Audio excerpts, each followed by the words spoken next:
Hi hello నమస్తే welcome to జనపదాల జాతర. ఈ రోజు మనతో పాటు ఫోక్ సింగర్ సావిత్రి అక్క ఉంది. అక్కతో మాట్లాడదాం. నమస్తే అక్క.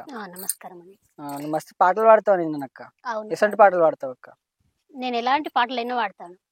ఏదో ఒక పాట అనుకో అక్క. సంధిలా ఇంటి వాడ సరి అయిన జోడు వాడ నన్ను చూసి పొనురా రాసినయ్యా, నన్ను తెచ్చి పొనురా రాసినయ్యా ఇట్లా వాడుతున్నాండి. ఇంకా ఎలాంటి పాటలు వస్తాయి అక్క నీకు? ఈ పాటలన్నీ ఎక్కడ నేర్చుకున్నావు అక్క? నేను చూసి నేర్చుకున్నానండి. ఇందాక ఇప్పుడు ఫోన్లలో ఇస్తున్నారు, టీవీలలో కూడా ఇస్తున్నారు కదా, నేను దాన్ని చూసి నేను నేర్చుకున్నాను. నేను దాన్ని చూసి ఆటోమేటిక్ రాయగలను. ఇక నా సొంతం అది కరెక్టో కాదన్నట్టు నేను పాడగలను. సొంతంగా ఏమైనా రాసుకున్నావు పాటలు? రాసిన. సొంతంగా రాసుకున్నది ఒక పాట పాడక. నేను నా మీద రాసుకున్నాను. అవ్వా నాదే మీ బతుకే, నా రాత మీద కొంత మన్నువడా, అవ్వా నాదే మీ బతుకే, అవ్వా నేను పుట్టాలని నా కొరకు కోటొక్క పూజలు చేస్తీవి, అవ్వా నేను పుట్టాలని, అవ్వా నేను పుట్టినాక చెట్టు మీది పువ్వులే నన్ను సాదుకుంటేవి, అవ్వా నేను పుట్టినాక ఇట్లా నేను రాసుకున్నానండి నా మీద. అయితే మా ఇంటి దగ్గర చిన్న పిల్లలు అన్నట్టు ఇక వాళ్ళు భార్యాభర్తలు ఊకే గొడవ పడతారు. వాళ్ళని చూసి నేను రాసినానండి. మీరేమనుకోనంటే వాడతాను. అద్దద్దు నీ చెల్లెలు నా బామ్మరిది, నాకద్దు నీ చెల్లెలు నా బామ్మరిది, అందంగా ఉన్నదని ఆశపడితిని, నన్ను అద్దములా చూసుకుంటా అరే అంటది, ఇగురం లేనిది ఆది నా బామ్మరిది, నాది ఇజ్జతంతా తీసింది నా బామ్మరిది. ఇట్లా రాసినానండి. బాగా వాడుతున్నావు అక్క. గొంతు కూడా నీది బాగుంది అక్క. ఇట్లా నువ్వు ఓన్ గా రాసుకుంటావు అక్క? ఎంత వరకు చదువుకున్నావు అక్క? నేను 10th క్లాస్ చదువుకున్నాను. 10th వరకు చదువుకున్నావు. ఏం చేస్తుంటావు అక్క నార్మల్ గా? బీడీలు చేస్తానండి. బీడీలు చేస్తావు. బీడీలతో పాటు ఇంకేం వ్యవసాయం? వ్యవసాయం ఉన్నది, టైలరింగ్ చేస్తాను, అన్ని చేస్తాను. భర్త పిల్లలు నాకు ఒక కొడుకు, 10 సంవత్సరాల బాబు. భర్త అక్క? భర్త మేస్త్రి. మేస్త్రి పని చేస్తారు. మీరు ఇట్లా వస్తుంటారా మేస్త్రి పని చేయడానికి? నేను ఇంట్లోనే ఉంటా.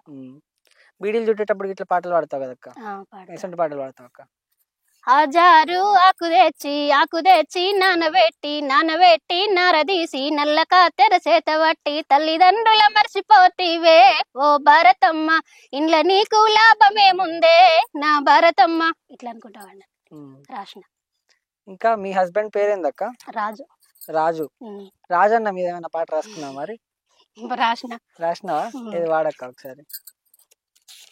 గంజి బువ్వ మెతుకులు గట్క సంసారము, అవ్వా నేను పోనేగా ఇంటికి, ఓ అవ్వా నా కద్దెన గామొగడు, ఎద్దోలే తింటాడు మొద్దుల్ల వంటాడు, అవ్వా నేను పోనేగా ఇంటికి, ఓ అవ్వా నా కద్దెగా మొగడు, పందోలే తింటాడు పని అయ్యే సతగాదు, అవ్వా నేను పోనేగా ఇంటికి, ఓ అవ్వా నా కద్దెగా మొగడు, ప్యాను గాలేకుండి పరుపుల్ల వంటదన్ని, అవ్వా నేను పోనేగా ఇంటికి, ఓ అవ్వా నా కద్దెగా మొగడు.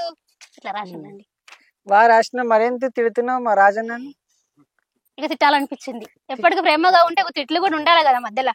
ఎందుకు? మంచిగా చూసుకోడా రాజన్న? చాలా చక్కగా, చాలా మంచివాడు. చాలా మంచివాడు.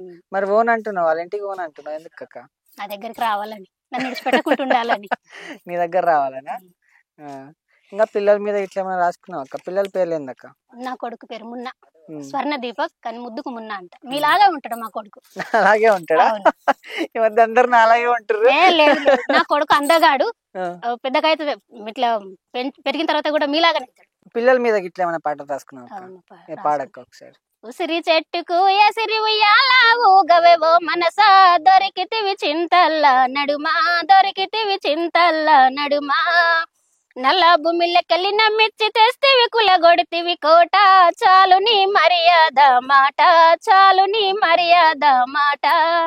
ఇట్లా రాశాను. అర్థమైంది అక్క దీనికి? దీనికా అంటే ఇట్లా వేరే చెట్లకు ఇట్లా కడతారు కదా ఉయ్యాల, ఈ ఉసిరి చెట్టుకు అనేది ఇట్లా వేరే వెరైటీ ఉంటది కాబట్టి దానికని రాశాను. బాగున్నా. ఎక్కడ నువ్వే రాసుకున్నావు సొంతంగా? మొత్తం నేనే రాశాను. మొత్తం నువ్వే రాస్తావు?